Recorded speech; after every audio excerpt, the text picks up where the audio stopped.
of my life, stories of my life. Stories of my life. To one and show.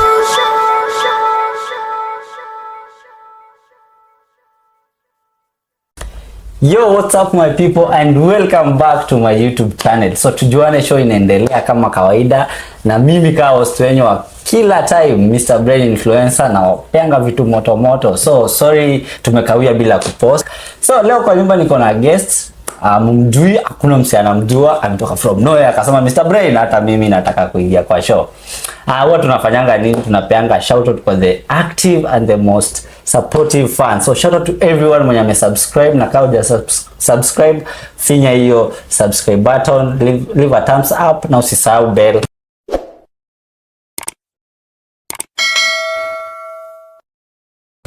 So before no wachosha na everything, let's get to the main point. Sasa hapa leo kizungu inaenda kugongwa huku. My friend, mtajua leo niko na haya, tunaanza na introduction. Yo, what's up? Ni aje? I'm good. Niko poa sana. Safari yako kufika huku imekuwa aje? Perfect, I can tell you. Umetoka? Kuko sawa? Sawa. Yeah. Before tuingie kwa main agenda, hebu tupatie majina. Oh, well, siwezi nikasema ati wanakuitagua. Okay. Siwezi jina because I've got my real name, okay? Kiarewa na watch. Better. So exactly. As a matter of fact, yeah. Unaweza tu kumetumata ka dove somewhere around here to watch, yeah?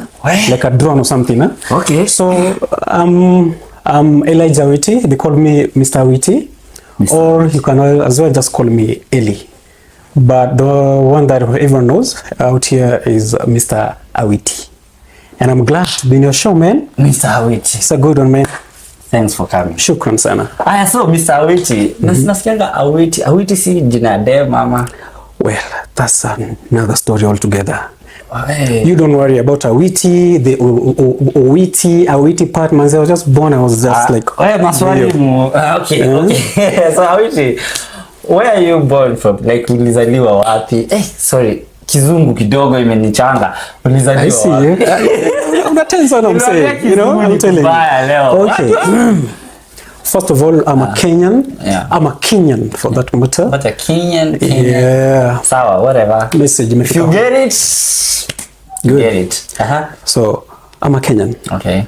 And I come from the German side, if you get my point, you know. I'm a German kind of thing. Okay. And the other thing, well, the fact that I said I'm a Kenyan, I don't want to go mainly in matters to do with the tribal per se. Okay. Maybe there are some others that there are some people who are kind of bigotry. Yeah, I get you. Yeah. So I'd just rather say I'm a Kenyan. From the size that you guys know, can just pick from there. From a little part. So far so good. Yes. Tibim, tuwalala mnafaa muelewe sahi huyo msichana anatoka wapi. Watajiju. Aya, so you growing up as Elijah Witty from the German side. Well, there's one thing, okay. I grew up here in Nairobi. A place called Islando. It's in Pipeline. Okay, exactly. Man, I'm a real hustler, but not from there, you know. Yeah, I'm not political. I'm not politicizing anything here. Okay. But I grew up in Eastlands, a place called Pipeline. And I went to school, one was called Kwanjenga. I've moved from different school actually, from childhood. Exactly, man. And I'm coming to talk about that again. Something that just happened in Kwanjenga that we are not happy about to this very day. Demolition of all the slums that were there. Mainly because I think they were telling us that they want to, you know, build up, there's a road coming, and I just asked myself, why did I have to do this? So people are homeless. I left people just it was so chaotic.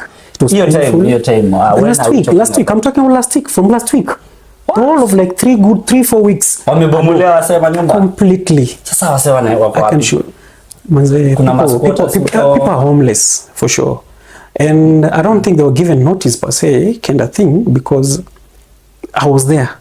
I've got some besties out there, and I'm a medium so too. I've got my boys there, Nini. The other thing about me that probably maybe you don't know, maybe you've heard, Yep. Like mentoring, sana boy child perspective kind of thing. Okay. So when I was there, I had some guys of mine, my friends.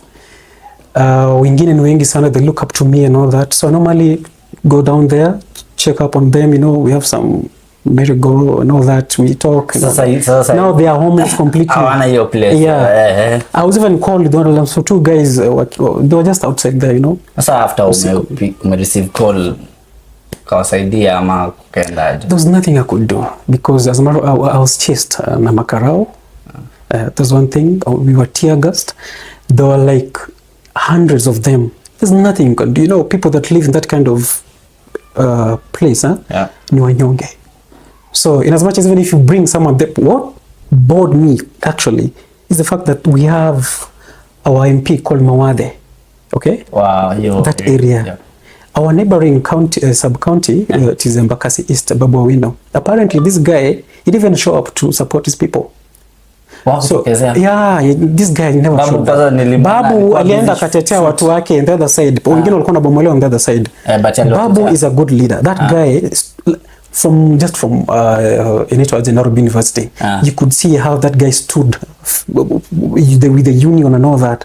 But apparently there's one guy called Mawathe here. The houses were demolished. Can you imagine? People are homeless to this very day. I'm being called. I'm told, Maze, do you have a place so that I can come and sleep and all? I'm like, Maze, hata mikwangu. Sasa munabomolewa tu without a notice. Boom, unapata kesho ulikuwa unaita place home, hauna hiyo wao. Notice is something like you just see that someone's being, the house nearby is getting demolished. So you just have to move your things with immediate effect and wait for some miracle to happen. Only for you to wait, okay, wamefika a particular moment they stop, so you think that, okay, they've stopped. The following day they come back. So uko too fully aware that something will happen. So you live in a limbo and a place you in oblivion completely. You don't understand what's going to happen, what's going to happen next, where you will go. You don't know if these people will show up at midnight to do these things. So people are just frustrated. I feel so bad. Anyway, that is just a bit. Wazito wa Mkuruko Jenga, poleni sana. Gava tafadhali ingilieni hapo bana. Gava do something. Acha nini hizi mambo za we. Hebu shughulikieni wazito huko. Sasa let's go back to you now, Awiti. Good. You as Awiti. Forget about sasa tuachane story ya Mkuru, sasa we Awiti. Growing up in your place. Oh, sorry. Mkuruko Jenga ilikuja. It is something painful. So I grew up there. From there I went back to Shags, okay? Continued my primary school, went to high school, then went to the sides of Baringo. I completed my high school there. From there I joined Mount Kenya University, and here I am. But I'm continuing with studies, but either way still same Mount Kenya University. So university ulifanya? Pursued Bachelor of social science, criminology and security studies management. That was my specialty. Good. Sasa sahi huko ndio huyo Awiti sasa kwa life amemaliza kusoma, ameingia sasa life iko aje? Life is not what I thought it would be. Unasikianga someone saying earth is hard, manze is here with us. It's more hard. Yeah, exactly. So earth is hard, and with this kind of environment, the economy that we have right now, the government that is in place, how people live, the structural way, politically, socially, things are just chaotic. I can assure you that 60, or let me just put it, 70% of those who've gone to campus, they've graduated and all that, not 70, actually 70% are not even doing what they studied. They're not pursuing, they're not doing the profession that they studied for. Because it is so hard. I'm jack of all trades, man. I do a lot of things. I do counseling, I did counseling, I do, I'm a marketer, I'm a security analyst, I can do all that. And majorly, I just told myself, well, now, boss, I've applied this and this, I did that back then. It didn't go the same way as I planned. I even tried this KDF recruitment and all that. Still. Well, they say that there are people in Kenya. I don't believe that because I know when God says something, it will happen. True. But on the other hand, here in Kenya, there's so much corruption that when you try to apply something genuinely, when it reaches to a point where now imefika kwa panel, you get to realize that there are some people who decide that they are so and so that was specified to get this particular thing. Yeah. So it made me realize that now I should do anything. I'm jack of all trades, man. I'm a marketer. Okay. I'm doing everything, okay? Every Tom, Dick and Harry. Even to survive in Nairobi. Better. Kuna story at you got the D's, you got the masters. No. You don't have to stick to what you studied, by the way. Explore. This one has got a lot of things to offer. So if you say that you just want to stick with one thing that you did, my friend, I'm telling you. Mimi hawezi niambia na kwanza ni graduate hivi nipate job we. Bro, kuja ulale Nairobi. Utajiju, I tell you for sure. Sasa hii unachapa maisha. Are you married? Kama kuna, are you seeing someone? Yes, I'm married. What? Yeah. You're married? I'm married. Kuna job? Like I said, I'm a jack of all trades. I do a lot of things. Okay, so isn't sustain, man. Yeah. Apart from that, I call myself an activist because I support the boy child. I kind of think the teenagers. I do follow-ups with the kids, the teenagers and all that. We even held like a few months ago, like a month ago, I conducted a fair whereby some teenagers, boys, I could mentor them, talk to them and tell them what the world is all about. Because as we all know right now, everything's all about girl child. I think boy child has been forgotten. So guys, leo tunaenda kuguzia boy child. Leo tunakumbuka huyu kijana kwa hapo huyo. Leo tunaenda kuguzia. So huyu kijana amekuwa forgotten, amekuwa banned. Huyu kijana anajulikana time maybe kuna scandal amepea msichana wenyewe ball anajulikana wewe kuna kijana mahali. Sasa leo tunaenda kujua awiti asamenda wewe umeenda kijana na kutuambia we vijana huku nje tunafaa tufanye hivi na fatuka hivi na pia serikali lazima pia watuwekee ka space sisi kama vijana especially because mimi kama Mr. Brain. Haya, so your mentorship journey so far umelearn nini? I've learned a lot of stuff, man. Now what nini likupush to ukaamua to decide now let me do this? Well, what inspired you? This is what inspired me. While I was in primary and in high school as well, there were some scenes that things do happen with the boy child. When you grow up in your teenagehood, that kind of adolescent kind of life, you get so hyper, okay? The testosterone and all that, the hormone and everything. And I think those are analogy, some kind of analogy that people think that boy child were being supported back in the Moise era. Well, when things, the new constitution came 2010 and everything just turned into something else. Girl child has got a voice all over, supported by NGOs and everything and everywhere. But now, there's one thing called FIDA. They really stand with the girl child. Well, Sisi, like men, the boy child, there's this men kind of organization and support wanaume. I don't see what these people are doing. Now, you see someone, kunayo, and then the Kutuvuda Ftumbili na mimi zina new here in Kenya, actually. These organization that almost relates to the FIDA, like a men's association or kind of thing. I don't see them anywhere. Boys are being beaten out here like something else in the name of they cannot defend themselves. There's accusations, some accusations are coming in, allegations that, okay, there's a rape, there's things like that. They don't have a voice. Okay? The fact that you're just a man, you being a man, I don't know if it's a sin, you being born being a man, like something like that, being a male child, they don't have a voice. So the society will come and like, uyu, ameiba. Is it true or is it not true? I don't know the other thing. But when it's a girl child, utapata the society is so there to protect. Ameiba nini, mpateni time, give her a chance to explain. You know. But a boy child is going to be reason being maybe looks like this and a cast I'm sorry to use this word, choko kind of, you know, akoshagi, maybe ras kind of thing. There's a scenario here in Kitengela, some guys were killed along Kajiado all way, okay? The ones with the locks. Because of locks, man. For being suspected too. Then can you imagine? Now, well, let's bring Slay Queens, maybe. They went to that particular place, wakaanza kutembea suggestively and all that. Do you think those guys would have done whatever they did to the boys? No. In fact, wangekaribishwa wapewe chai and all that. Now, and then we men, it's so bad, man. So hiyo kitu nimekaa naangalia naona, okay. Says men, they even so afraid in their marriages even to beat a woman. Sorry, beating. I don't support battery or violence at home in marriages, marital affairs. So men hata wana voice kwa familia kwa boma. They don't. That's why unapata depression rates zimeongezeka in men. people suicides and all that, mainly it is men, it's boy child. Kijana anajaribu kuexplain babake, wazazi wake ama mamake a particular thing, they don't see the necessity of trying to understand this boy and all that. Now what does this boy do? A teenager, it is hot in doing what? Kitanzi. So it pains me. Sasa, is there anyone mwenye anakuback up na kusema witi, whatever you're doing, let me just support you nini, ama unakonga tu one man army? Man solo man. What? Sasa, how do you deal with this pressure? Your pressure now getting boys together, alafu ngena vijana. I get a lot of backlash and I don't have the support. I normally go to even the prisons. I try the main prison. Yes, it's quite a dangerous place. And if you want to know the whole story about a boy child, go to a prison. You'll meet them there. I book on upon because I've done that kind of ease of about the criminology and all the security. So I got that opportunity to go do like at an internship as well. So I normally get that chance, go talk to the guys, like doing them counseling sort of thing. I talk to them. I meet young boys at 17. We're not even supposed to be there in the first place. 17? Yes, 16, 17. Go accused of what? Wanafaa kuwa juvenile, I would say. Yeah.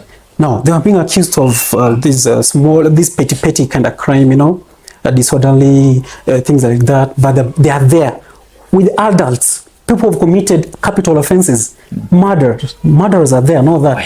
So you found this guy is here. He ends up coming from that place being someone else. As a matter of fact, they think that they are going to rehabilitate this kid. Well, they've just worsened the whole thing. Why sasa wanaanza kumfunza kukua mwanaume akiwa at 17? Yeah. That's vitu mingi sana. And I'm not saying that maybe you can huku ufunzwe this being, you know, gay and all that. Well, vitu ziko hectic huko nje. So me hiyo ndio chenye nimechange. Umeliza kama anapata support. Yeah. I don't know that much. I really wish that ningepata, you know, kama hiyo kusikiza. Hapo pale anasema huyu some movement, at least kuna boy child hapa pia na amepitia through a lot na amesema manze umeguzia hiyo part, ningepata mse pia niongeleshe hiyo time, ningekuwa someone else. So ako pale ready and anaweza kusupport. Sa now mentorship. Like your mentorship mentor for how long now? Well, I thought when I started after my dad died, that was 2015. Nilianzanga tu pole pole, you know, nilianza immediately after 2015. I was so devastated after I lost my dad and all that. Right. So, but that call that I believe that God has given me, that I should speak on behalf of people, because the Bible says, give more and you'll be given. Okay, so I thought to myself, now the best way that I can give back to the society is go listen to these people who have got no voice. Well, let me just want to make something clear here, kindly. I know I just say that I support boy child. Yeah. That doesn't mean that I don't support girl child. Yeah. Okay. Yeah. I've even talked to some girls, lots of them. Others telling me, well, they've got family issues and all that. Squabbles in the house, the parents are fighting and all that, and they feel so uncomfortable being there. So they feel like they want to run away from house. You know? So they reach out to me. I'm saying I'm all for water, but okay. Boy child mbele. Boy child manze, these guys, they've got no voice. Hakuna voice. Hata mimi sijasikia ati boy child wako na holiday nini. Like kila mwezi naona tu about girl child. Squeeze wana. Kuna dem amepost juzi actually. Ati she's a single mother, you know. The guy dumped her and all that. She looked like a slay queen kinda. I don't know. She trended actually. What a contributor close to 1 million, if you can remember. Something like that trended. I don't know. Some people say I'm not. I'm just quoting. People are alleging that it was just a scam for her getting this kind of money and all that. Well, do you think? Have you ever seen a scenario whereby a man amekuwa dumped with the wife, amaachiwa mtoto, okay, hana job, hana anything, na anaenda sasa na post apate usaidizi? Unadhani angeza pata usaidizi the same way this lady got? No, pia anakosa kuna wanga na negative comment. Exactly. Ataambia wewe you are a man, ndio tafute kama watu wengine. Amuka, simama asubuhi. Huyu mwanaume yako ana kitu. Why would you preach water and drink wine? Hallelujah. You know? Okay. Practice what you preach. Unaona? So I'm like, guys, we are all equal before the eyes of God, man. Everyone is equal.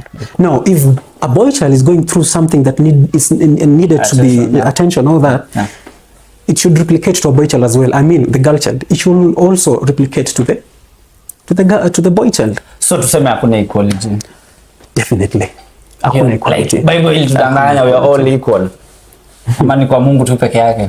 Kwa Mungu we are all equal, by the way. We are all equal. Ni venye tu societal kind of thoughts and all that, the theoretical perception and everything imeharibu kila kitu sana. So right now we do believe that girls, women are the same with men. So what a man can do, a woman can do. That, you see that phrase? We are here. Yeah. Ukiguzi hapo. Earth is hard. What a man can do, a woman can do better. Kuna hii team inajita sijui Rainbow wamechuza color. Sasa siku hizi wanaona kama they can do as the men does, Well. Sasa unaona pia wewe atuendi pale guys, tulikuwa tunaguzia tu. Haya turudi, let's back to our topic. Kuna mtu atafeel offended hapo. No, not really. Everyone is equal before God. Actually, whatever you choose to do with your life, please just be responsible and know what you're doing, that whatever you're doing, know at the back of your head that whatever you're doing is right. But don't go and influence someone else like a kid. Ajaribu kufanya something that is against his or her will. Okay? We all supportive, Watu wana feel like they have the right to say anything, to post freedom of speech. So people exploiting that. According to you, Nona, is it right? Like you can just wake up, kuja useme, unajua Mr. Brain, kwa hivi. Everything has got a limit. Let me tell you, even the Bill of Rights. You can't just go and exploit it the way you feel like, because you know that, well, Constitution says this. Okay? You can't just wake up one day and start shouting kwa estate and because you've got the freedom of speech. Well, there's a freedom of liberty as well. People need some conducive environment to do their things. So you can't just come out, try to mention your right at the expense of someone else's right. Respect someone else's right as well. So you can't come and just start posting such things, you know accuse watu in the name of, well, I've got a reason to say this. I'm sorry, I can just tackle now in this kind of environment near politics. Okay? There are people with the UDA na kuna watu wao whatever wa hiyo side ingine. So you can't tell me that because you want to support Raila or Ruto, you have that audacity. Ama unafeel kuna hiyo right, you go attack a supporter mwenye kwa UDA amecomment kitu. He's entitled, or they are entitled to the opinion. So you don't feel comfortable with it, boss. Someone na usonge kwenye unaenda. You don't have to attack na utumie some insult. Don't do that. So freedom of speech iko na limit. Haya. Let's go back to the boy child. Kijana sasa, ndio huyo kijana. Ameweka locks kama brain hapa. I can see that. Ako kwa society. Anaanza kupashwa. Huyu kijana huyu ukimwona huyu. Huyu kijana ukimwona huyu. Bangi, huyo na matibe, you know. Well, ukiona kijana kiatu yako. What they say, the looks are deceiving. Do not judge a book by its cover. Now, when I was growing up, my dad was a soldier. Let me tell you, atungekuwa tani opportunity kujaribu kuweka dread. That was back in the 1990s hapa. Unaona? Things were so strict. Manze, we are in a free world right now. It is your body. Do whatever you want to do with it. Okay? Now, judging someone by the looks is something else. It is so forgotten. It is like kitambo. Unaona? Them days. Okay, unaona? So if your kid want to do something and you feel like now, unataka kufanya kitu kama hii, well, tell them the do's and don'ts. Tell them what is good, okay, and what is bad. What the benefit of you having this, and expect this and this will happen because you've done this. Because everything that you do has got consequences. You must face the consequences. It can be positive or negative. Now, in this era yenye tuko saizi, kila mtu anaweza weka dread. Okay? Watu hiyo wako kindergarten wanaweka dread saizi. Now, unaweza pata mtu ameweka tattoo, ameweka sijui nini so much. There is a message that person can send, but you should not judge him because of that. While you are on a backward mind, they'll think that okay, huyu ameka tattoo, amejionyesha, amevaa sijui aje, you know, ameka those kind, I don't know how they call them, you know, hizo vitu zote. Na kuna hizi now, they tell these people now, well, kuna mwizi amepita hapa. There's a tag just past here. We're trying to locate this person. And then you'll find kama mama mboga mahali. I'm not trying to say that mama mboga nyinyi ni wabaya. I'm just giving a scenario, sorry, yeah.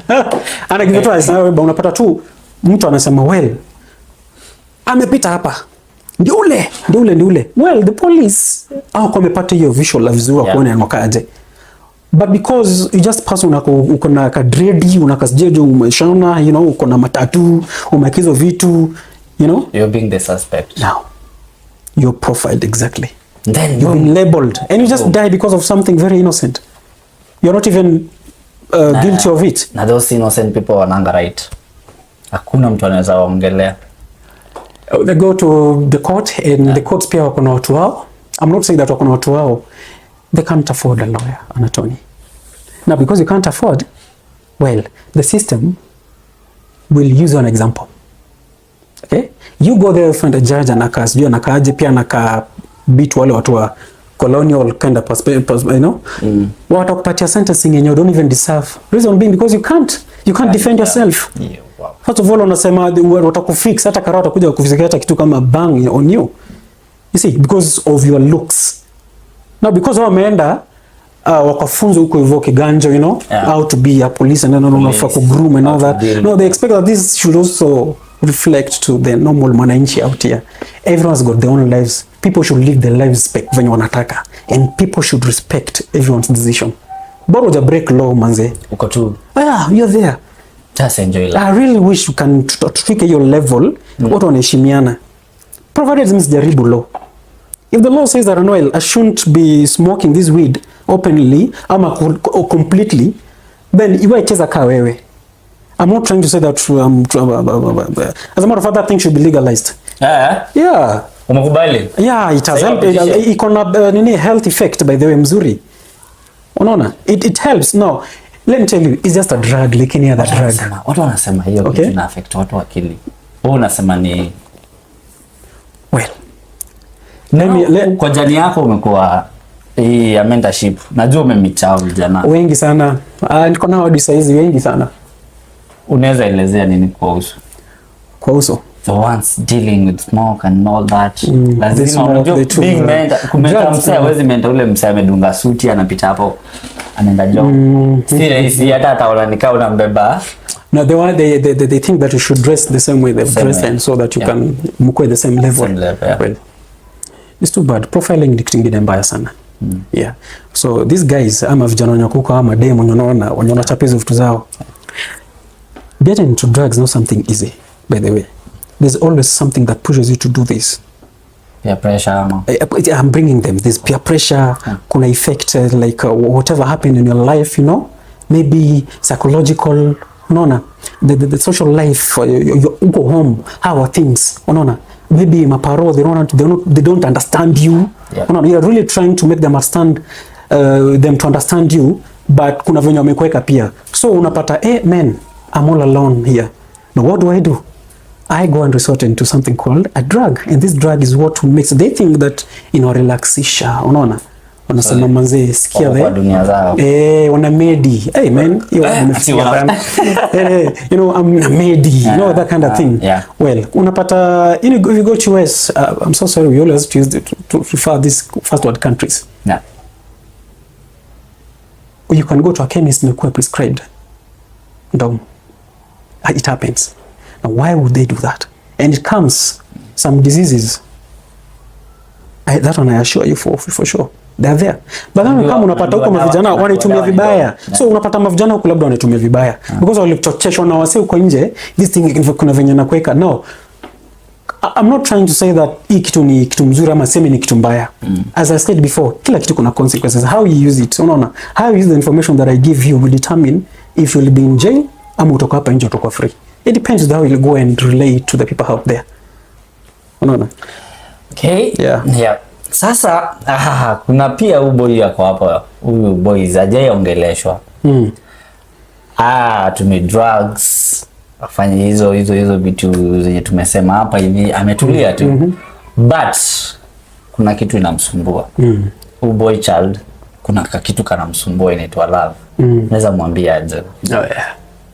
Everything has got its time. Provided liwa na wasichana. It's okay. So unapata in psychology, the moment you are born like as a male, you've got something called testosterone in you. Okay? I'm not saying kwa relationship ni kitu mzuri. Okay? Kwanza hii area yenye tuko saizi, they want to associate themselves with the opposite sex at an early age. Maybe because of the technology that we have, the movies that they watch and everything. Yeah. We cannot stop that. Okay? But everything has got its own time. Kama wewe unajua, now I'm embracing these teenagers all the way from 13, 14, 15, 16, 17, 20, blah blah blah blah. Watu kama hao. Everything's got a solution. Unasumbuliwa na DM, yes. Unatumia channel gani ya kuapproach huyo msichana? Okay? Kama wanakusumbua, have you asked yourself what is the cause? What did I do? Ama what is really happening here? Have you guys talked? Have you talked it through? Amshakaa chini. Ama she just appears one day and anasema, well, I don't want to hear anything from you. We are done. There must be a precursor. Okay. You're getting it? Na kila kitu iko na exactly. Now, if these things go haywire, imemwaffect kila kitu imemwaffect to an extent, sasa umekuwa depressed and all that. Manze, don't resort into. Let me tell you, is mtu kama kupendi, just accept it. Kama hizi kubalika, wasichana wako wengi. Wengine wanazaliwa wengi. Same as men, boys, unaona? Wako wengi. Manze, don't force it. Don't think that sasa ukienda ujitie kitanzi suicide, it will help. Imagine you're giving her the opportunity to continue dating other guys. Wewe ushamaliza life yako. You know? Another question, not ile una feel like ina lead to this so called rain. Wanajita ma rainbow. I don't know, and say the gay, that one, the LGBT. The LGBT. Yeah, okay. The LGBT thing. Nini inaweza fanya tu boy ya decide now, hii urembo yote acha tu niachane nayo, let me now nitafute tu kipersonal. Now, most causes vitu kama LGBT inakwanga influence. Yeah. Social media. Inakwanga influence. Na kuna moja ndio tunaita inakwanga inborn, whereby unapata wewe ni trans. Okay? So when you're trans, you the hormones, okay? One supersedes the other. When you are born, you are born knowing that you are a boy. Okay? But by the time you're hitting puberty stage, the other one now takes over. The girlish kind one, inakuja. So unajipata huyu mtu watu watamjudge, hiyo ni inborn. Lakini kuna nyingine yenye sasa is so rampant out here, that is the influence that people see kwa movies and all that. It is so sad that the movies that we normally watch now, we do watch. Every series that we watch in Kenya right now zimetoka majuu, ziko associated na LGBT. There must be effect. The whites wanataka to follow the, so they make sure that everything that you watch, it is there. And that's why they've legalized LGBT. I'm not saying it's something bad, okay? But I'm trying to say that, well, in Africa, okay? And we believe in the rule of God, not of the country. The law. Why were you born a man? I'm not trying to subject these LGBT people in kind of this awkward kind of thing. I respect your decision. You guys just do your thing, but you just know that whatever you're doing, man, is before God and before man. You know, I've talked to them. So many others wanted to transform, wataka kurudi okwe straight, ikashindikana. Unaona, ikashindikana completely. It imeingia kwa system completely. Now what do you do? What do you do as a counselor with such people? No, I try. What do you do? I never give up. If I believe that they want to change, Shai manage to change moja or really? Yeah, I've just tried out of 5. Nimejaribu na moja. Ikawaka. How was it? Well, it was a journey. It's not something that you just wake up in the morning and unasema unachana nayo. Okay? Because already uko na feelings for not the opposite, the same gender. So it was not, I believe in God. Mimi mtu wa God sana. But then unapata, well, for you, for you to get to understand this person, get to understand how does this thing start in the first place. Ilianza aje, and how long has it taken for him or her to be in that. So you get the root. Exactly. So you try everything that you can. Well, I stand to be corrected, by the way. I may not have the best views that maybe they needed. Yep. Okay? But on the other hand, I do believe in someone expressing themselves and you respecting their values. Okay? Now, if they were willing to change, or if I feel like I need to, you need to change, before God is not something that is right. Okay? We as Africans don't condone such behaviors. You getting it? Yeah. Well, but we are reaching a stage where by now these things want to be legalized all over the world. So hata kuna time kuna time hapo niliona wamejisanya hivi, wameenda wameprotest, wamesema nao wako kotini, tuapishwe hata sisi tuweko hapo kwa hiyo kitabu Sasa wewe view yako ilikuwa like unaona aje ipitishwe tu juni decision ya mtu ama? We are not yet there. Yeah, we are not ripe for this yet because hizo zote zinakunga tu ni influences of the east and the west actually. The west, the west. So unapata ni kitu tunajaribu kuiforce into our society, the norms that we've not been there, we've never felt something like that, unaget. So unapata they're forcing it. As a matter of fact, wanipelekadi kwa high school kwa zote kuna representative by LGBT, the community, the organization itself in each and every high school that we are in, that our kids wako wasaizi kunayo. So unapata kazi yake ni kurecruit. They want to turn Africa into exactly. We sasa mzazi yako hapo amekusikia. Leo ilikuwa about boy child. Na boy child hapa hivi si ati boy. Yani boy child Are you getting it? Sasa kuna mzazi anakusikia.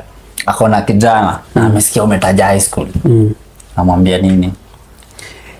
Well, what I normally do such a scenario, set hiyo story na LGBT peke yake. Yeah. Kuna this repulsive kind of character that mtu anaanza kuwa nayo ma teenagers when they reach that period. Well, if you notice some weirdness in your kids' behavior that it wasn't there before, raise an alarm.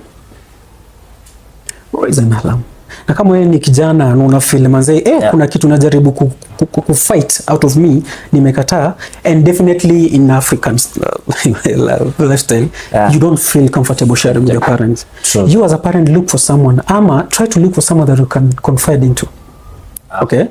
So as I was saying, unapata ukipata hizi behaviors zenye mtoto wako ameanza, please look for someone that they can talk to, wanaweza msaidia mapema before ifike too late. Unaona? So it can be salvaged. This thing can be helped. Kwa hii era yetu ya advanced technology, una feel like wazazi wako na time ya watoto wao kweli? Not really.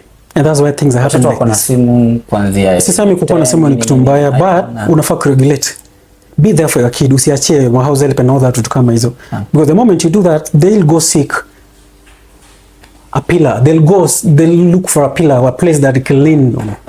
This is mabeshte wenye wako so wako na matabia zingine, so they find comfort there. So be close to your kids, man. Be close to get to know them. Shuka, stoop that low, come from up here and come down there and try to understand them.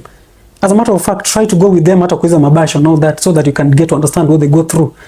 Yeah. So usiukaze sana, you know. Ndio ukipata kuna kama shida ndogo zimeanza, please seek someone they can talk to. Yeah. Na wapeleka watu church. Definitely. And the Muslims, sisi tuli grow up na tulikuwa tunajonga Sunday school. So kuna anything like Sunday school? Yeah, iko. Walimu wa Sunday school najua pia naye inachangia. Unajua uwezi ingia hapo tupige masherehe. Sunday school za siku hizi kuna biscuit. Sisi tulikuwa tunalishwa Bibles. Watoto siku hizi wamezea junkies and all that, so wakienda church pia they expect something like that to happen.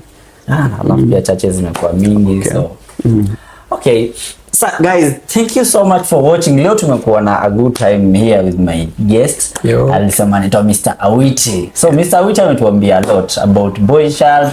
Na pia huyo boy child mwingine, unajua boy child. Sisi wote ni boy child. Pia ukifeel like umeguziwa ama hujaguziwa, pia kuna next time. So show inaendelea kila time. I hope we meet next time again. Maybe tuendelee. Yeah, maybe tunaendelea siku nyingine. Another topic hiyo tuongelee ile boy child. Yeah. Sasa before tumalize, umesema huyu kijana akawapa hivi, tumemwongelea boy child. Amesikia tumeongelea kila kitu, lakini tumekataa kuongelea kitu moja. Huyu kijana ana aso. Ana job. Kava ijamjenga kitu. Wamejenga barabara, wametoa watu kutoka huko hivyo. Yeye ako tu hapa.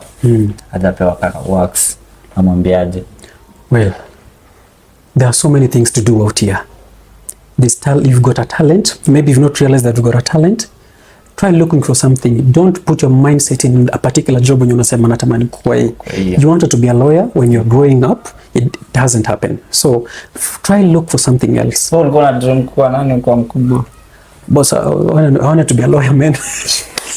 Here I am. So what I'm trying to say, bado unataka lawyer. Your dreams still valid. Una mentor watu kama lawyer. I can't talk like one. You know, being a lawyer, being a learned friend is a learned friend, my friend. Being close to there, but nasema tu, do anything that comes on your way. Okay. You never know where your luck lies. Just toka hapo nje, tafuta kitu. Don't be a lazy man, you know. Pia wamesema siku hizi kuna hizi maagent wanasema wewe tunatupa watoto nje. Don't manze, be very cautious. Kenya hakuna job. Nothing comes freely.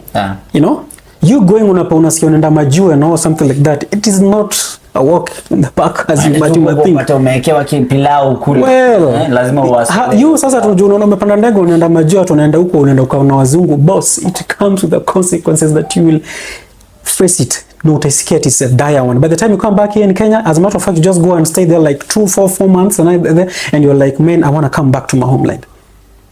There's no one you can run into. It is completely, it's something that you can't even explain. So think twice, be cautious, seek advice before you do something. Yeah, kuna ile kitu moja unapenda kuambianga kama boy child. Wakati unaenda kwa mentor, ni nini hiyo?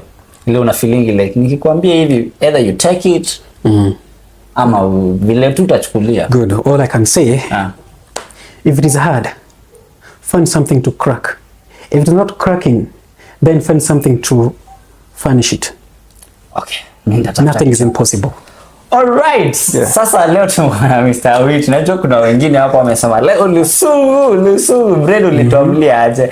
Bila alianza alituambia yeye anatoka huko the German side. Sasa at least ungekuwa na sasa wakati ulituambia the German side ulikuwa unatutishia ama unamaanisha ujui lugha yetu ya ghetto? Man, I'm a Kenyan man. I come from the German side. The machines, man. Okay, the machines. Wajaelewa, tafuta yeye kwa comment. So guys, wale ambao waja subscribe, please hebu chezeni kama nyinyi, na hii show huwa inaendelea. So still more to come. Now we have tuko na mingi ku learn. So ukitaka pia another vibe na feel like mimi pia leo nataka ani nyinyi mmeguzia side zingine pia mguzie side za usanii, mguzie side za just comment hapo chini na ndakuletea your favorite pia wewe feel like you're home. And then before tumalize, Mr. Wit hapa anataka kutuambia tufanye kitu. Before guest leave anasemanga kwanza subscribe, leave a thumbs up, notification bell. Sasa leo unatuambia na Kizungu. Oh Lord of mercy. Okay. Subscribe. Wait, tujaulizia Mr. Wit unaweza mpata hapo for like mtu akitaka ku get either emergency advice. Oh, well, you can link up with him. No, to me, sure. Anaweza link up on Facebook I'm called Elijah Witi. My Instagram is Elijah Witi. I don't have much so you see mtu wa social media sana vile, so okay. So tamget just like that. Mimi kitaka kunilink mnajua pia mtanipata. Sasa haya tumalizie show. Thank you very much, Mr. Influencer. Welcome. Your show is something very innovative and it helps the society out here, to people to speak their heart out. I've watched your shows. It's something very genuine, something very stupid. Unanifanya nasikia ni kama so really just, manze, it is something good, manze. I really hope that, I pray that God will open ways, doors for you. You continue mentoring some people, talk to them, open the doors, open the mouth. This show, you open your heart, open your mouth. For those who don't have a voice, you've got a voice here. Allow anyone from anywhere come and thank you so much. Thank you very much, brother. Gang, what's up? Welcome to my YouTube channel. I'm your host for today, Mr. Brain Influencer kama kawa, na leo niko ndani ya show now. Super mali safi. Na kama uko hapo nje una feel like yeah you wanna shoot your shot, manze usichelewe. Wasemanga chelewa utapata mwana si wako. So kuliko ni wapeleke mbio mbio, let's take a minute to click your subscribe button, like, share na my friend, tusonge. So this is the third edition ya Tujuane Show. So Tujuane Show inaendelea. So before niende mambo mingi, wanasemanga lazima tukue na intro, lazima nini. Mimi kwanza nishajiintroduce. So I'll hand over to my guest ajiintroduce. Sitaki kusema jina yake, mimi nishajua, nyinyi ndio hamjajua. So atajiintroduce, alafu atuambie kwa nini yako huku. Kwani amepotea njia ama atuambie kwa nini yako huku. So to my guests, hebu jiintroduce, face the camera, utuambie what's your name, kwa nini uko hapa. Hey people, naitwa Maureen Wanjiko, but most of you mnanijua Mo. Tumepatana from charity groups up and down. I'm here today to talk on 1, 2, 3 about my life challenges and how usi give up. So as we continue, you'll know 1, 2, 3. Okay. So anaitwa, mmesikia hapo hivyo, mimi nitachukulia Mo. Mo is fine with me. It's okay. So Mo kwa show yetu leo anataka kuongelea about life challenge, anataka kuongelea story of her life, amepitia nini, ma struggles zote, na pia I hope story yake ita inspire mtu uko nje. So wewe uko hapo hivyo nje una feel like giving up, Mo leo anataka kukwambia, anaenda kupatia 1, 2, 3 reason why you should not give up. So Mo, my first question, are you married? No. You're not married? No, na vile uko hivi mali safi. Kwani uko? No, I'm not married. Where are you from? Place yenye wanaume waoni hizi mali safi safi hata mimi. Huku tu this earth. I thought you are from Shoot your shots. So there you go. My cameraman ameanza kushoot shot pale na my eye blink. Cameraman focus. So where are you from? I'm from Nakuru. I'm from Nakuru. Mono. Now you una stay wapi Nakuru bado? Right now naka Kiambu County. Oh, you're right now, yeah. So what do you do in Kiambu? Are you there struggling, hustling, ama to stay? No. Naeza sema I'm a hustler. I sell clothes online, curtains, _wisdom. Yeah, umesema curtain. Manze we msupo uko hapo hivyo, nyumba yako ina curtain. Ngia DM ya Mo hapo hivyo ateka handle zake hapa tukimaliza show. Amesema pia manguo, we wanaume mnaweza garishwa hapo. Na vile amengara. Kwanza nani designer wako hata mimi My nijue. designer is Waringa Closet. Ako pale located pale town. Wow, shout out to Waringa. Hata mimi nitakuja huko. Utatupea detail pia mimi niende huko. Na vile navani kama director wangu tafadhali. Director fanya jambo. So haya tuendelee. Umesema you're not married. Do you have kids? Yeah, I'm a mom of 2. Oh, you're a mom of 2 and you're not married. Wanaume, ewe. You are a mom of 2. I'm mom of 2, 4 years and 8 years. My first born ako 8 years, my second born ako 4 years. A boy and a girl. Wow. Na bado uko tu hivi msupa mali safi. Kai watu, wewe.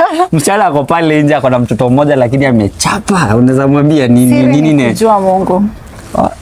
Sawa, hata mimi najua Mungu. Kwanza leo najua Mungu, niache stress.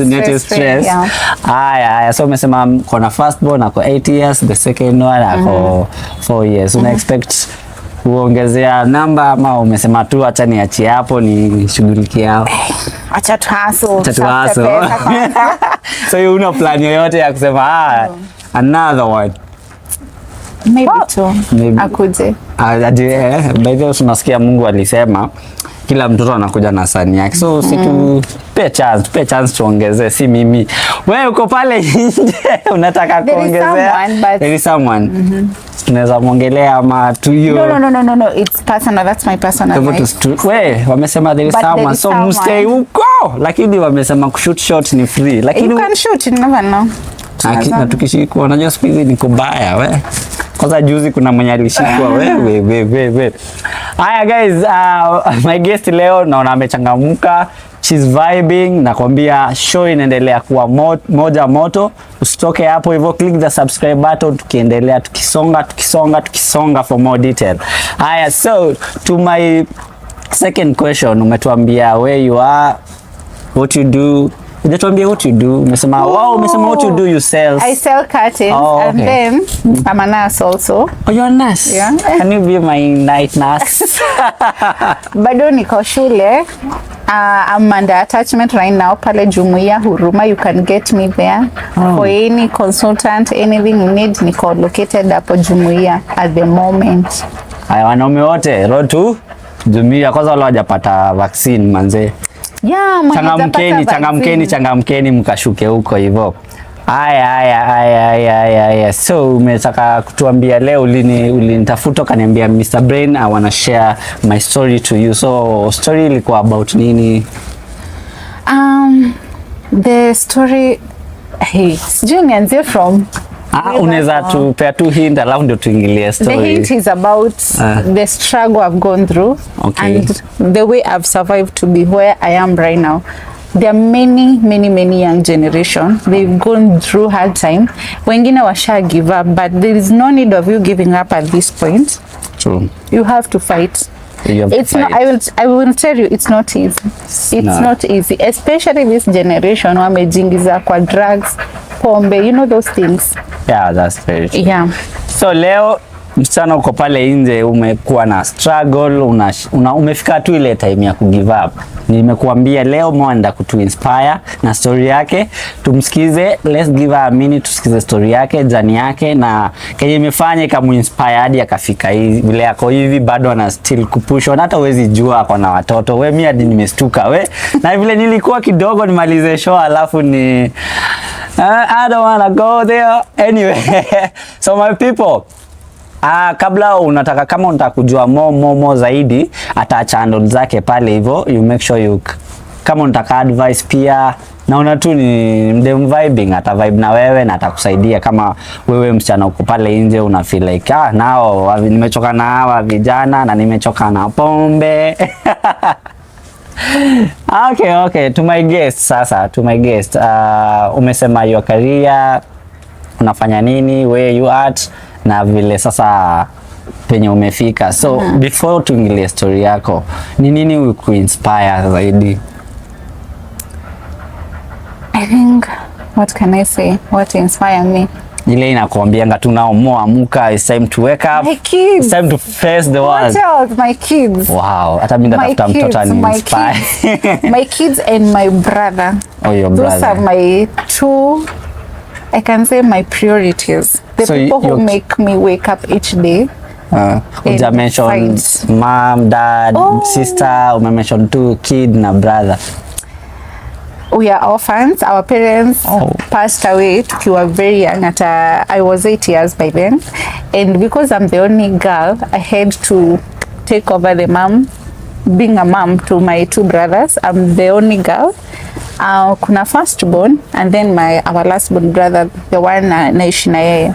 So that thing made me to become a mom. Like, I was like, my bro needs me. This is what. So they're like, even right now ni watu wazima, so but they so stubborn. Ulianza tu struggle kwa mdogo tena. Nikiwa tu mdogo. Zai walisema now God alisema acha niwapende zaidi. So kaanza tu struggle. Yeah. How was it the journey? Una grow up, wewe sasa ndio mama, your dad. It wasn't easy because we were raised up na my grandmother and my grandfather, but 2007 my grandmother passed, so we were tukariziwa. My grandfather akaendelea kutulea, but as bado ni watu pia ni wazee, so there are some things I could not share with maybe my grandfather.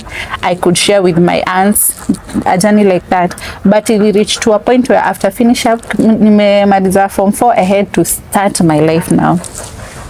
Kafe sasa dunia. Now I had to face the ile mzazi alikuwa anasemanga, wewe nisumbue tu, itafika tu time.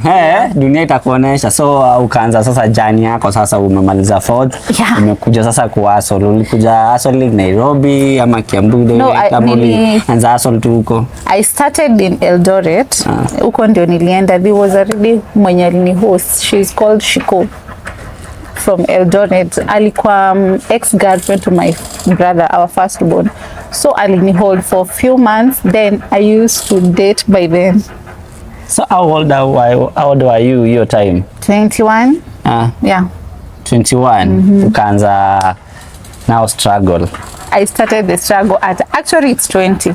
I started my struggle at 20, but before that nilikuwa tu na ile struggle. I have a talent ya kutengeneza nywele. So unaweza nisuka. Ninatoka kusuka ama kusonga. Songa. So I used to na plate nywele za watu, then I get paid for 50 bob, 100 bob, na save 20 bob. I get clothes for myself, nenda like nikienda shule na buy some stuff and all that, you know. Okay. Yeah. Wow, that's so inspiring. Sasa let me give you a chance utueleze about your story ile unataka tu kutuambia leo, na hope itatouch mtu huko hivyo. So for more info, ukisikia story yake ufeel umekuwa touched na una feel like now you want pia kushare story yako, kuna detail hapo hivyo, make sure umehit that link iko hapo chini, itakutake direct to my WhatsApp. Make sure umeshare story yako pia, na ukitaka pia watu wasikize, feel free. This show is for everyone. Tujuane show is for everyone. Leo tunajua more, na kesho pia tunataka kujua wewe. So make sure you like, subscribe tukisonga. So now share your story with us. So this is my journey.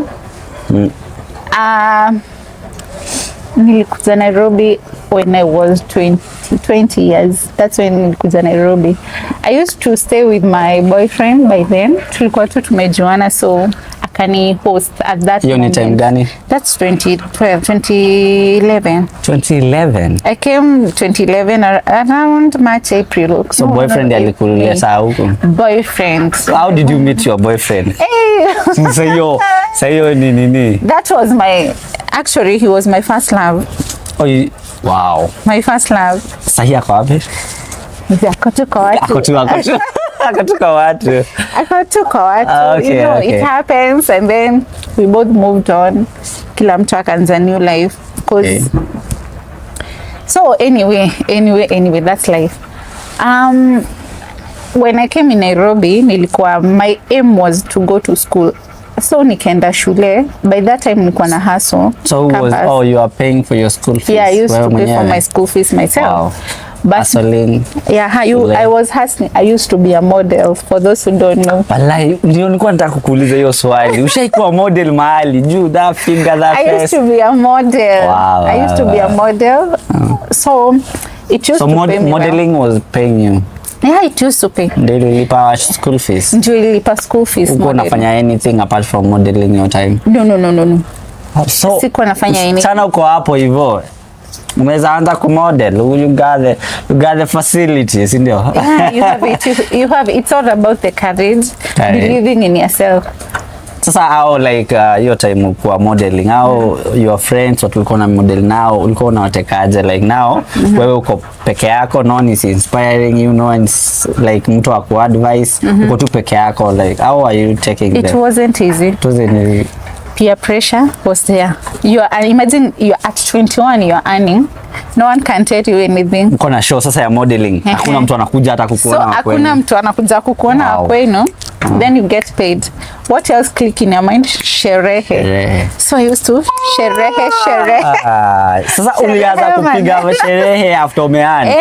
Na sasa kuna school fees, kuna rent ama boyfriend hapo. Imagine hata wewe uko na kapesa. Una nini? What else would you think?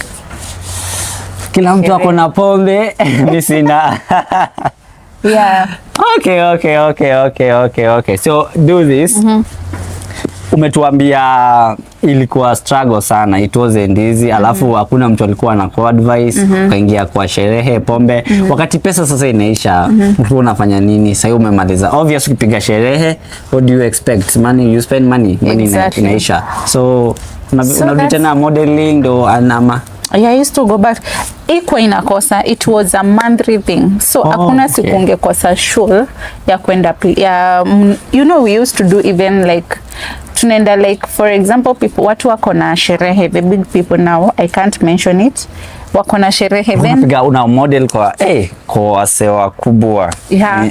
So I can't mention. You can imagine wase waku. You're not getting it, wase waku. Okay. And that's why I used to get my earnings. Sometimes unachapwa tips, you go home with 5,000 na bado hujalipwa. Wow. So as for me, I used to save si kwa mjinga vile I used to say hizo masherehe, kwa hivyo ulikuwa unakulaza wenyewe. Ni ile best in tole form wewe yako shaseo. Okay, nilikuwa natoa sherehe sana. Spoil watu. Nilikuwa na spoil. Sasa with 5k saving na spoiling. 5k na kuspoil zote ina come through. By that time things were very cheap, not like right now venye vitu imepanda. Sasa unajua tu ni Mungu. Sasa maisha ni ngumu, kupata hizo pesa ni hard time. So during that time period the pressure became more. Ilifika to a place where the jobs now zikaenda chini. At some point I got pregnant at 21 now. So now with your boyfriend, yeah, with my boyfriend. With my boyfriend mwenye tuko nge, but I had move out. Nilikuwa nakaa peke yangu, had some issues and I had to move out and start my own life. Your own life na uko na ball. And I was pregnant. Alafu ukasema sasa sikujua. Au kujua uko sikujua niko na ball. I realized I'm pregnant after 3 months. After umerealize ukasema sasa niende tu niambie huyo bazu hii kitu ni yako alafu. So it wasn't equal easy. Unaona usha move out. Na nisha move on. Na asha move on. And you're pregnant. Na ball ni yake. How do I explain? Sasa ukafanya nini? So nilimpigia simu kambe, hey, we need to talk. And akarespond aje like we need to talk, alafu kila mtu alimove. It wasn't easy the way he responded. Exactly, yeah. We were in agreement and myself I decided. Kai muliachana hadi mkaeka agreement mkasema sasa this one ni hivyo kalas. Isha. And he because niliona hatuta argue, I decided to keep the pregnancy. Wewe yourself and you. Me, myself and me. Kona ball, kuna bills to pay. Na bado job ndio hiyo imedrop. Na ndio hiyo job imedrop. I remember niliamka siku moja, I had no food in the house. Na kona ball. Niko na ball. I went for 2 weeks without, not even a day, 2 weeks without food.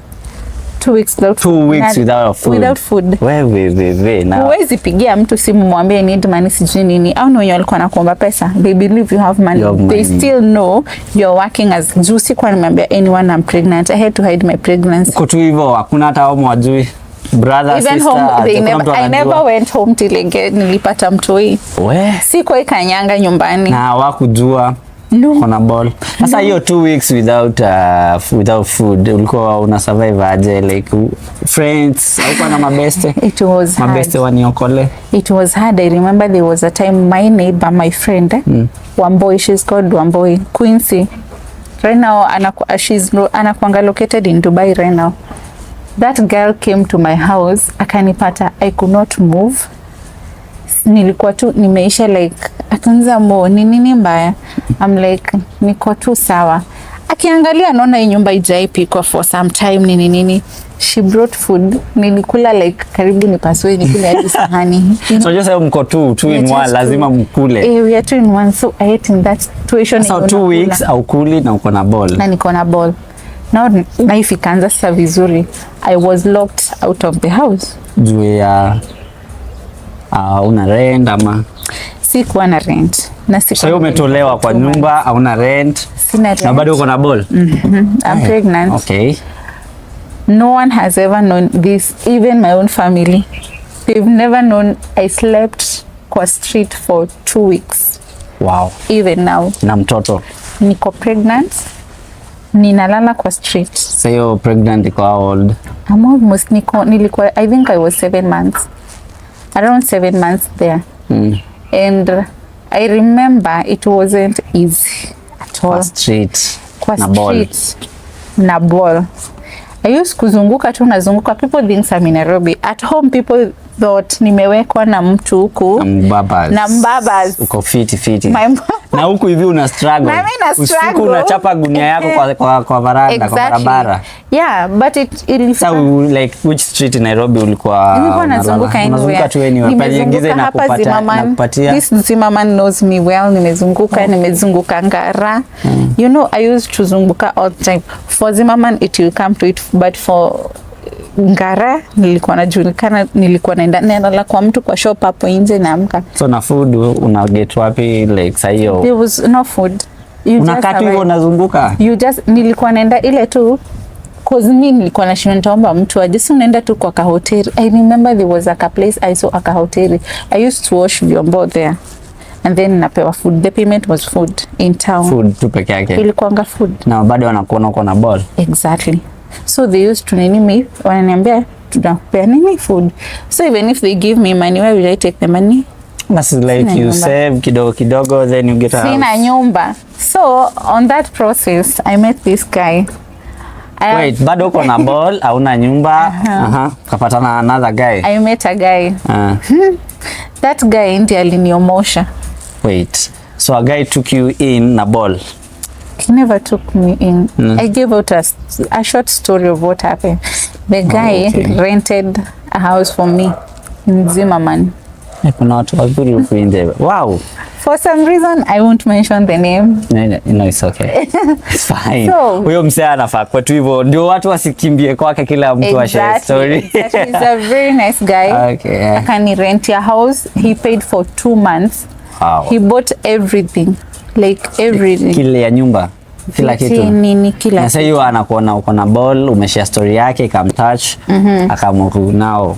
Exactly. No, he was like a beautiful woman like you. What are you doing in the street? Hata mimi ningekuwa huyo jamaa ningefanya the same thing. But for him, you know, kuna wanaume nje, they will help you for their own benefits. Exactly. But for him, he never had those benefits and all that. Whatever he did out of goodwill.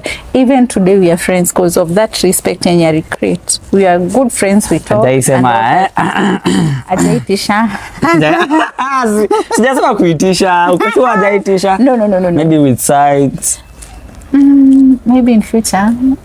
Maybe in future. Well, so the guy uko hivyo, ule mwenye ulipeana hiyo help, tafadhali usaitisha katu hivyo. Ulisaidiana out of hearts, manze, shukran. So on that process, there was a friend of mine. Tumetoka the same place, anaishi Molo. Kumbe penye nilihamia, actually she's the one mwenye nilisaidia. So sasa umehamia kwao au fanya anything, unakatu unakula. Yeah. So this guy, the guy used to provide for me, ananibaiya shopping, everything. Wow. Ananibaiya shopping. Na anakuja kukuona. Yeah, he used to come and see me and all that. In that process, I decided like, akaniuliza, what do you want to do? Nikamwambia, actually he told me, because you're pregnant, wacha kwanza upate mtoto, and then he even catered for wacha. That guy. Ukoshua huyo si ndugu yangu, anakonga na hiyo roho. Anyway. So, akangoja until the time nilipata mtoi. That's when I knew, what do you want to do? Nikamwambia, I can start maybe a small biashara. Okay. It's okay. So when akanipatia, by that time he gave me around, I think it was around 40,000. Wow. Nikenda. Amelipa rent, amekusimamia food, everything, na bado akakujenga 40k. So ukasema hii 40k inafanya nani? So for me, mimi nule sharp minded. I decided to go to Kamkunji. Makatu sharp. Nikapik viatu, nikachukua viatu. Nikaanza kuuza nikaenda place, nikatafuta a friend mwenye akona shop ya salon. At the same time I used to work there. So you ni after ushajifungua? After nishajifungua within a minimum of 2 months. That's when I started. Yeah. So I had to hire a nanny because lazima nitoke. Sasa umekuwa boss hadi uko na nani? Who is God? My friend. Who is God? At the same time nilikuwa nakaa na bro yangu. So my bro came, alikuwa nakaa home, nikamleta na huku due to some few issues and 1 2 3. So at that moment nikaanza ako kwa biashara kama ina biashara at the same time nasonga kwa salon pale.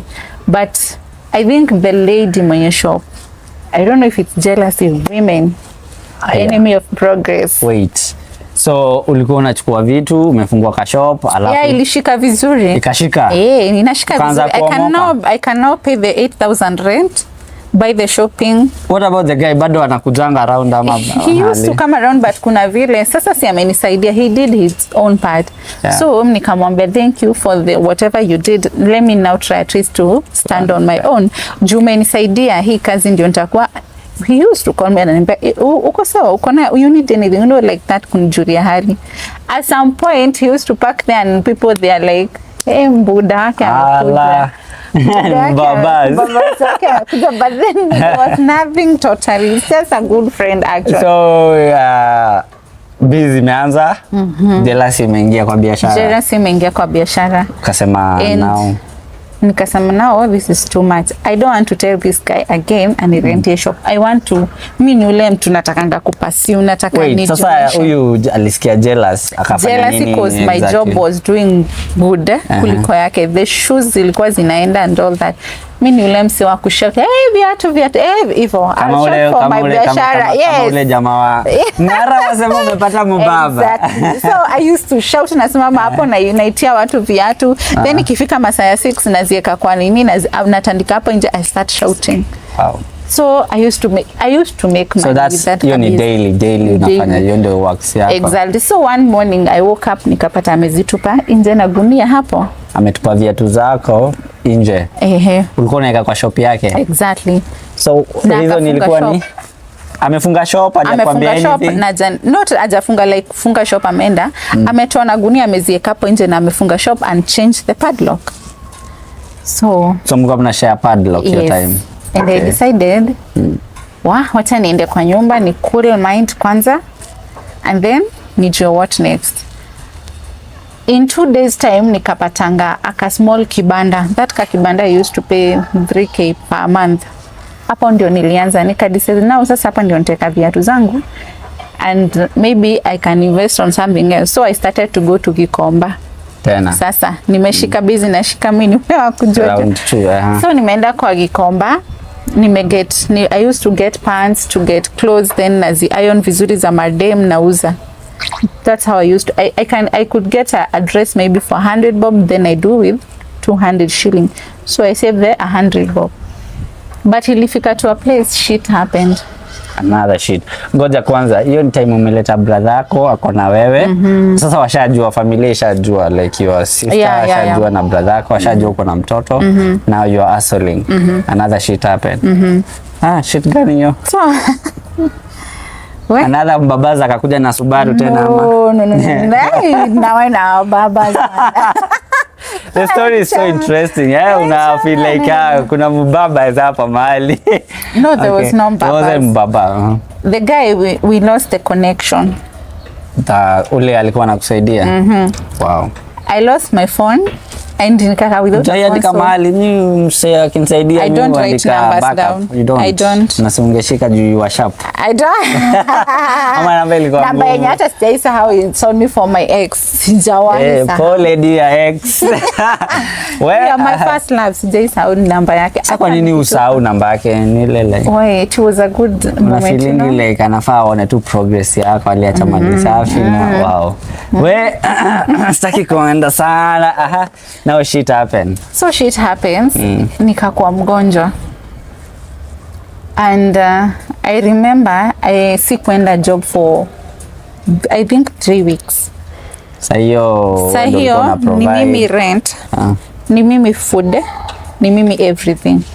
And my bro aka decide no. So the kibanda I could not be able to pay. So bro yangu aka decide no, we can't keep these shoes here. My bro started anazieka kwa bag, anazururisha.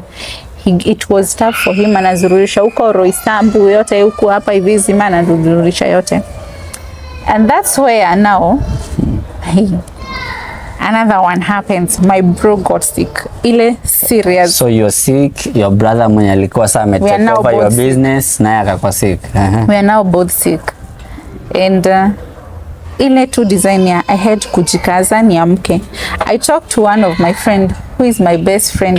I don't know how to thank her. Zipora Nyambura. The same best friend. My best. One. No, that's a different one. We went to the same school in Nakuru. So actually ndiye alifanya nikajua Kiambu iko wapi. Yeye alinijulisha Kiambu. Yeye alikuwa na stay Kiambu yote. Yeah, even now she stays in Kiambu. Okay. So nikamwambia whatever I'm going through, I had to tell everything. Ndiye akaniambia I never knew this is what happening. And akaniambia now how I can help you, I'll try get you a job to if you can fix anything. Na sasa hiyo ushapona after nakwambia story ya job? Sijapona kabisa, but I use najikaza. Wewe ni lazima tu. We have to kuacha job for now. And that's where nilichukua mtoto wangu nikampeleka home to stay with my aunt, my mom's sister. Ndio niweze kuhustle Nairobi. Even my bro, I had to take them home wakaekae huko, which wasn't easy for them at all. Cause trusting people, this family thing, it's very chaotic actually. Cause I remember one day I was called by my cousin, kindly come pick your baby. Wow. Kwa nini sasa, what was the issue? I don't like talking about its family issues and all that. Issue. Yeah. Okay. But it wasn't easy. Kasema kujia mtoto yako. They used to mistreat my kid. So hiyo mtoto wako how old? My daughter was almost 1 point something. Yeah. So I decided nitajikaza tu nivumilie, sitasikiza cause I'm not in a position. Nimehamia, first of all, nishatoka Zimmerman, nimehamia Kiambu. I got a job. Ukaget job gani? Nikaget job ya, it was a car wash. I used to be a secretary. Uko unatuoshea gari? No. Ulitoka tu hivyo from nowhere kwa kuja kuwa secretary? Yeah. Wow. So in that time, hata si work for a long time. It's a minimum of 2 weeks. And 2 weeks? 2 weeks. Okay, ukaacha job? My boss was, hey, wewe unakaa na gari jaoshwa Asma? No. It's like he used ujaandika ile pesa ya jana. No, alikuwa nani overwork. I used to stay hadi saa 2 job na nimemaliza kazi yangu. Na hakuwa anakulipa hiyo extra hours. Exactly. Na yeye juu ajiongee wanaume.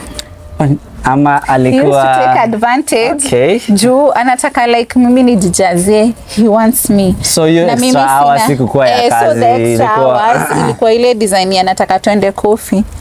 And I'm like, no, I'm late, I should go home. Naweza make coffee kwangu. Okay. I can make coffee at my own place. So, hey. Okay, so ukakataa story yake ya coffee.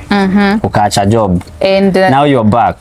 Wow, hakuna kazi. Yeah, I just woke up one day because it was bad the way he used to treat me. I used to cry every night. Akasema no. Hata kama ni kazi, nimechoka. Nimevumilia for those 2 weeks. What if I go another 2 weeks? I'll be dead. Yeah. I'll be totally dead. So karudi, but alikuwa nakulipa. Was the payment daily, monthly? No, it was monthly. Hata sikulipwa. Sasa ukulipwa? Sikulipwa. I worked free for 2 weeks. Kupigia, why you're not coming? No, actually, he texted me the next morning, you're fired. Damn. Niyo siku ya twende coffee ukasema today. The previous evening mimi nilitoka nikamwambia no, I need to go, it's very late. He wanted us to go for a coffee date. But nikamwambia it's very late, it was around 9 and I was like no, I need to move. And that's where I decided wow. Let it go, quit. Haya. Now you are back home. I'm back home. Mtoto, niko na mtoto, food, niko na rent, niko na food. Bro alikuwa nyumbani. Hiyo time alikuwa sharudi. But now even my daughter sikuwa nimemwendea. Alikuwa nakaa huko, but I decided at some reason I'll have to get her. I don't care where the money will come, but I'll have to get her. The issue was tough. But thanks to again Zipora Nyambura, I got another job. Friend, the same friend. Job tena akakuorganize ingine. Nikapata ya cyber cafe. I used to work in a cyber cafe. Na opportunity mingi. Yani you are lucky ile tu unakosa job. Unajua na Kanairo vile kama una connection ujua na nani uweze kupata job. But wewe ni kama ulikuwa your star was shining kila mahali. Kama tuseme tu ni God. Let's say it's God because Zipi alikuwa na connection mingi. She works in a Kayad in Kiambu Road. Wow. So tafuteni mabest wako na connection. Acha kushinda hapa mnatuambia hakuna kazi. Tafuta mabest wako na connection. So that's when nilianza kufanya hiyo job. I used to be paid like every day. Okay. It wasn't a monthly. Per day he used to pay to me 200 shilling. And I could save and I decided to get my kid. I took my kid now. I worked there for like 2 months, I guess 2 months, yeah. But at some reason the guy alikuwa anataka ku switch off the job from where it is to another place, so I could not switch at that time. Tafuta sana job ingine, so ikabidi tena home. This time round wasn't that easy. Now it wasn't easy because I had to stay home for 2 months ile sina job, and I decided no, this is enough. I met another friend, a lady, akaniambia cheki dem, acha kukaa nyumba, hakuna mwenye pesa itajileta kwa. So ni dem alikam kwa wewe yako ama alikupata? No, we meant tuko tu around hivyo. Akaniambia mbona unakaa kwa nyumba? You have the brain and you have the beauty. You have the brain. Unaweza rudia hapo hivyo. So guys, you have the brain na beauty, huh? So nikaamba what do you mean? Like what do akaniambia cheki, wear your beautiful dress, you are to heels, tunaenda mahali. Alikuwa anaenda kukuuza ama nini? A beautiful blah blah blah. So we went, nikamba sawa. So ni demu namjua ama? Not really, si ati namjua hivyo, ni vile tu. Why you ulikuwa unapeana tu hizo chances hivyo, ujui mtu then unajipata umemwona? I was in a point where I need money. Usikia tu do. I need money. Okay. I need to make my life, so I need to wake up. Okay. And we went to Galileo. That night, I don't know, but I think it's sijui niite favor ama nini. I went home with 5,000 shilling. 5,000 shilling. Hata ukiona 5K. Ulifanya nini? Just keeping someone company. Si hata mimi nipata hizo connections za kukeep mtu tu company then una earn. Yeah. It was just I met a guy there. So yeye hakuniambia anything to do, like kuna wenye wanakanisha go company, just keep them. Those mostly they are Nigerians when you walikuwa naenda by that time in Galileo. Mostly Nigerians. Hata kumbe iko kwa Kenya. Though they were not Kenyans, they are not Kenyans. You used to meet the Nigerians, the Congolese, watu huko outside country. You keep them nini company for some time, then you do nini, you get paid. Wow. And it became my business. Kuenda tu keep mse company, you earn 5,000. Yes. Oh my. Yes, as long as so for how long will you end up to keep wase company ukian? Wait, went down around 5 months. Now was it daily ama? It wasn't daily, every day, weekends only. You go to weekends. Ilikuanga weekends, it was weekends. So we used to go out, then I get my mula. Home. Mapesa. I didn't sharp grade. I used to stay a house of 12,000. So ni lazima tu buy high heels na your work was to wear high heels and a beautiful dress. Wakati unaenda kumkeep company conversation ama kuna kitu na offer for hiyo manze pesa tu mimi huwezi kana mimi kujenge do. Were you like it reached to a place where you have to I don't like mentioning it, but it was a biashara of it was a big business. Wash. It was a wash. So we're going to kukalisha watu for wash. For wash. Anyway, okay. And at some reason, I don't know, nilimkataa ama aliona ameuziwa a guy now. So aliona wash na ukakataa kukua washed, akasema nao hakuna pesa. Akakataa kukupea this. Not even money, like it reached to a place where I was kidnapped. Wow. And it was chaotic. Kwa sasa ni like umekuwa kidnap. I was kidnapped. I was taken in a dark room. For those when you associate na mimi, I hate darkness. Na yonanga tu hivi na sikia no. I stayed for 2 days. It's totally locked. And I went. Were they offering food hapo ndani? No, nothing. I used to be beaten. Napigwa. Very bad. They even like some parts ndio zimeclear juzi, ilikuwa na some stuff on my toe, on my leg, ni venye nilichapwa. Nilikuwa na some things on my back, ni venye nilichapwa. And those people mistreated me. Totally, so, totally. Like, watu wangapi, how many people kwa room? I'm sorry. So it's okay, it's okay.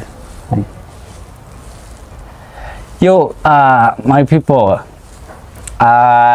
tunaenda break kidogo, we'll be right back after a short break. Welcome back guys. So kulikuwa na ka emotional part hapo hivyo tukasema tuende break kiasi ndio tuendelee na story. So now my guest ako sawa, anaweza endelea na story before tumalize hii episode. So more and then ulikuwa kwa room, a dark room with people, hapo ndo tuliachia. So unaweza endelea. So in that room sikuwahi pewa chakula. I used to be beaten, and at some point they were like 3 guys, they all raped me. So kwa room, kwa beaten, kwa raped, and it was brutal. It was, I could not even explain because I could not even walk. Those people treated me so badly. And the same after 2 days, one evening now after the 2 days zilisha, they took me wakanitupa, I think on your way to forest somewhere there, karibu ukienda Kiambu Road, there's a forest inakuanga hapo. That's where walienda. They wanted like in a position to kill me, but God saved me. I don't know how, venye milango zilifunguka nika jump. So wewe ulijirusha? Nilijirusha ndani na nikapatana na the karabashi hizi nini za town, the vichaka hizi nini zenye zina mamitaro kubwa zenye zina kwanga town hizo. So nilianguka huko and I got some injuries on my leg, nikaingia kijiti kwa mguu, and it was raining. I have nothing, sijakula for 2 days. So it was around 5 a.m. in the morning. One of the soldiers wakipita wakitoka troll yao akaniona, and I was scared because I was ametumwa tena, and he was like, madam, ni unafanya hapo? Akaniambia, unajua you are very lucky because wasichana wenye wametupwa hapa wakiwa maiti ni wengi. So like hiyo ni dump site ya hiyo place. It's a dump site of women wenye wakichapwa Nairobi and being mistreated, they are being dumped there when they are killed. This is Nairobi. That's what happened, and that story in Asia. There are many women who have gone worse thing in this Nairobi. Some they went missing, wakauliwa, wakatupwa to that place.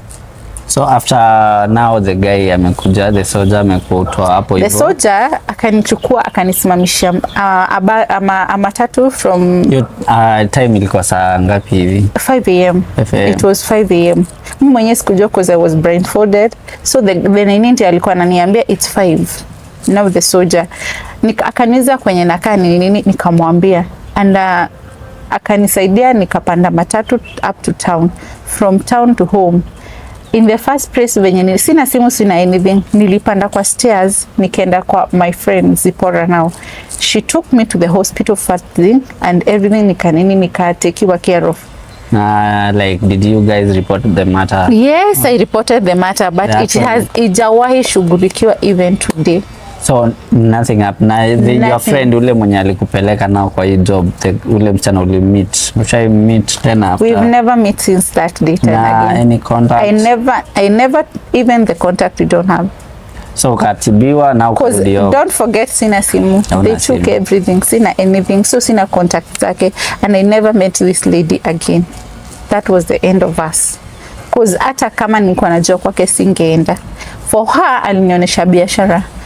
The biashara yenye alinionyesha kazi yake iliisha. Yeah. So ladies out pale nje, ukiona tu biashara hivi rahisi biashara autoi sweat, please think twice. So your birthday umepeleka usi, karudi home. Yeah, I went home. Did you share the story to anyone after?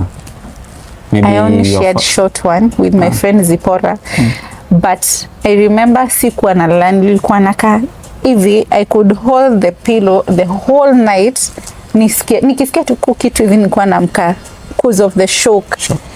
Even today ijawahi nisha. It's been 3 years now. It's been not 3 years, sorry. It's been almost 6 years na ijawahi nisha at all. It's because it was, and that's where I came to learn that not every girl mwenye unaona huko nje ako you admire everyone you see out there side there, you don't know this person anafanyanga nini, wewe ushaanza kumwadmire, nataka kujua anavanga hizo viatu, hiyo dress anavanga, I have to know. Girls, no, don't do it. That's where girls tunapotelea, that's where tuna lose it out. Just work hard, hustle for your money. Pesa yenye inakuja ya rahisi, it doesn't help you, it will end up ending. Yeah, saidi itakuja kuisha. Did you now, how did you recover from that? Like ukasema sawa, let me now forget in the past, I want now to focus ni so kuna bills hapo bado, yeah. Toi hauwezi katu hivyo still no. At that time sikuwa nimelipa nyumba for 2 months. They auctioned my things kwa nyumba. They took everything in the house. Karudi zero. Nishafungiwa nyumba already. Now washachukua kila kitu in the house because they said we'll have to pay. I think nilikuwa na around 40,000. So they took my things. Everything. These are the things zingine nilikuwa nime upgrade from the money I used to get from those guys. Wash. We can say wash. I used to get them hizo pesa zote from everything and all that, so I had to lose them and started zero. I had some small so savings. The wash money, yeah, as course you paying na imekurudisha zero. Even rudisha zero. So I had to move from 1 bedroom to a single room of 5,000 where I used to stay with my kid. That's where I got a job in Ruby housing. So I used to be a marketer. Tuna market, tuna get jobs and all that, but after 2 years nikatoka. I think it's 1 year.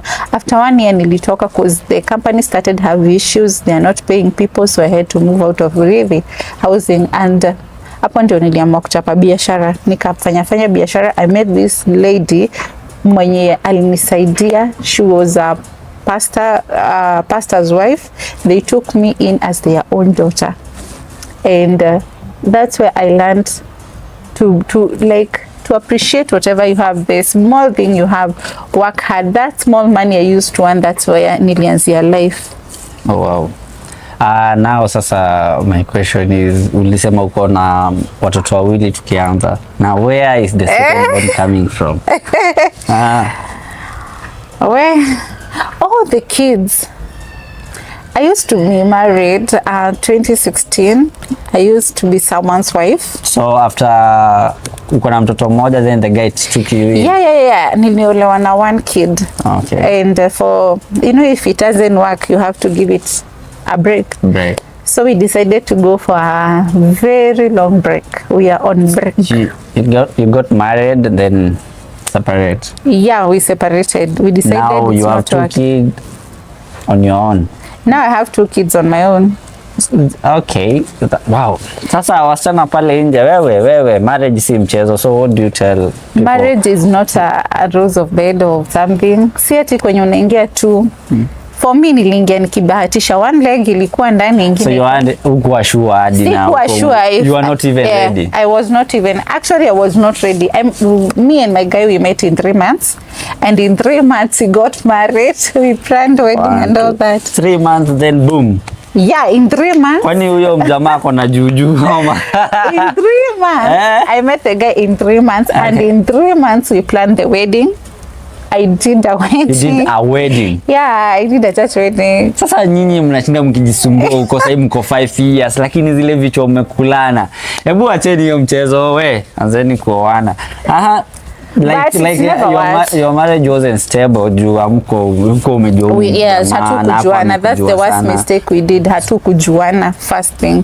So sikujua the character I was supposed to learn before to get married. Nilizilearn into marriage. Kwa marriage, the worst part for him, the best, the good zote nilizilearn kwa marriage, and ikani harden to a way where even today nasemanga I'm not ready for marriage.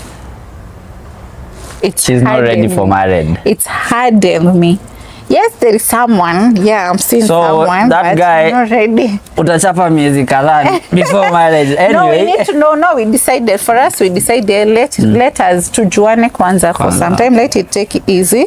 Tujuane kwanza. Tukijuana, it's okay. We'll see what happen next. But the most thing za kwambia those single mothers outside there.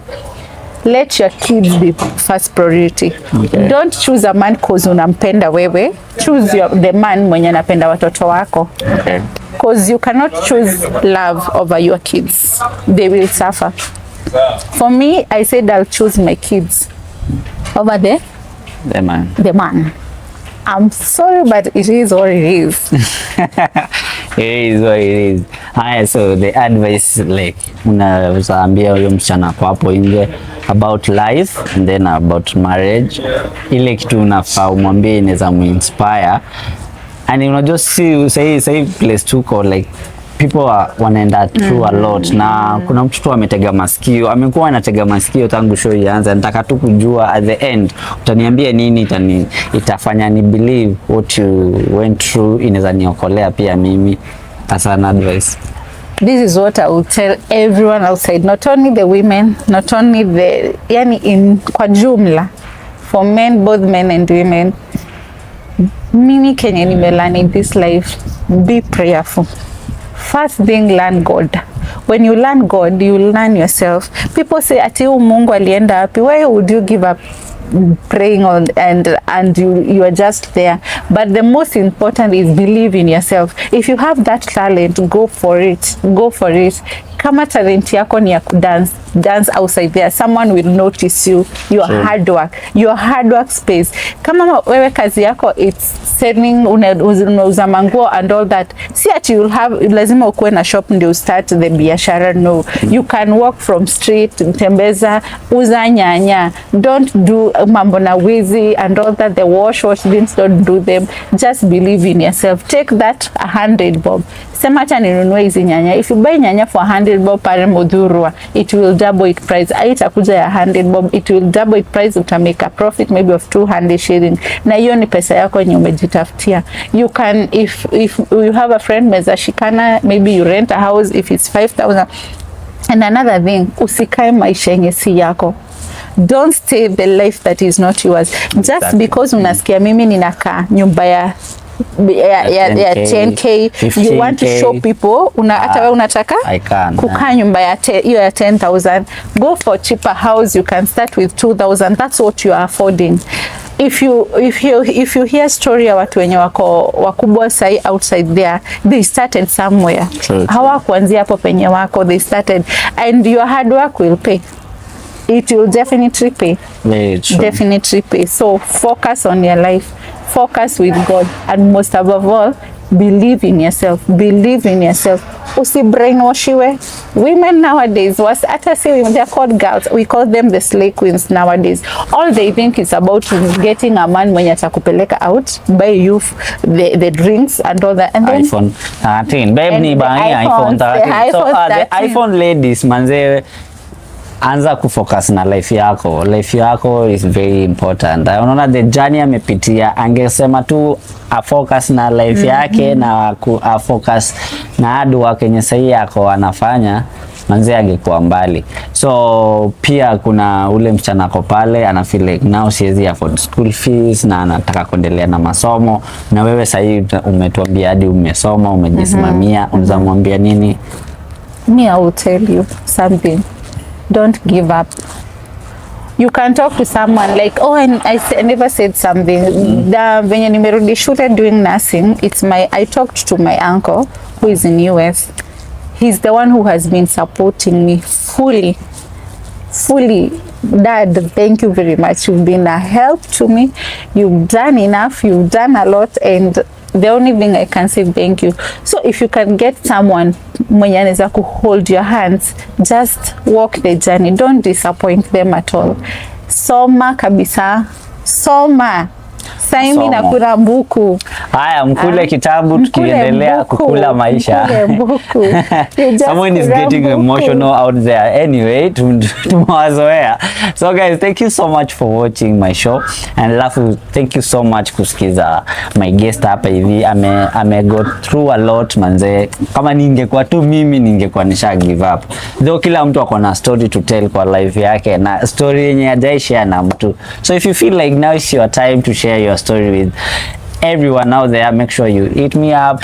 I'll come and host you pia na share your story. So my guest amesema amesahau kitu. Hebu tuambie hiyo kitu umesahau. Maybe it's the most important thing tunangojanga It's something that I started last month. It's a WhatsApp group where we talk. Where you talk without being judged by anyone. We listen your story, we listen to other people's story, and it will encourage you. Unakuwa encourage. I've been taking people through on whatever they go through, the hard time they go through, and I can tell you for sure, people wanna. So now you're mentoring people. I'm mentoring people. They are reforming. Most of them, wengine, when I met them, they had already given up. They wanted to kill themselves, but totally, they started a new journey and they focused kabisa, and right now they are reformed. Now wamejua what is life. Love life. Penda maisha. Penda maisha. Unatuacha. This life is for the living. This life is for the living. Alafu msisahau kutumia hashtag tujuane show. Nakwambia I'm your host, na very soon I'm going to have a co-host ambaye pia atakuwa ananisaidia time siko. Meanwhile, ukitaka kujoin WhatsApp group inaitwa, is it healing? It's called healing. Inaitwa healing. If you want to feel like you wanna heal from something imekuwa I have to make sure hit up. I'll leave a contact hapo hivyo pia, na hiyo itakuwa ni WhatsApp. As a business nakwambia utakula block though. Anyway, acha nisiseme as a business, hiyo naongelea monkey business na ma story mob. So tujuane show, tunataka kuwaambia like stay positive, sanitize. Maisha lazima tuishi. Whatever una go through uko nje manze, usi give up. If hakunanga room ya ku give up, kila mtu amepitia a story, na our life is a journey, unaona. So we are on a journey na end road haiko karibu. So before tufike mwisho, make sure ume struggle, tukifika mwisho pia tufike na wewe. So make sure you subscribe, leave a comment if you feel like now you deserve to hear more. Unajua kuna wale watu ambao si wakuangi open. Wale watu wana feel like mimi nitaonwaje, like nani ako ready kusikiza story yangu. I'm not courageous, I can't even face camera. Unajua kwanza mimi sikuanga na face camera. Kwa mwoga, alafu I used to talk to myself ile like najiongea. Unajiongelea. Sasa nikiongea huwezi sikia. But nililearn life lazima tu uongee ndio usikike. So ukiwa hapo hivyo, wewe ni mwoga, toa uoga. Hii show si ya waoga. Hii tunakuja hadi penye huko, unaona. Kama una feel like traveling ni issue, just hit me up, tutakutafuta na tutakupata. For today, nataka kusema thank you, and thank you for watching, thank you for subscribing. For now, I want to say bye. Do you have anything to say? Yeah. One more thing. We also have charity events. We do charity events. Kusaidia watoto. We help kids. It's called Child Smile.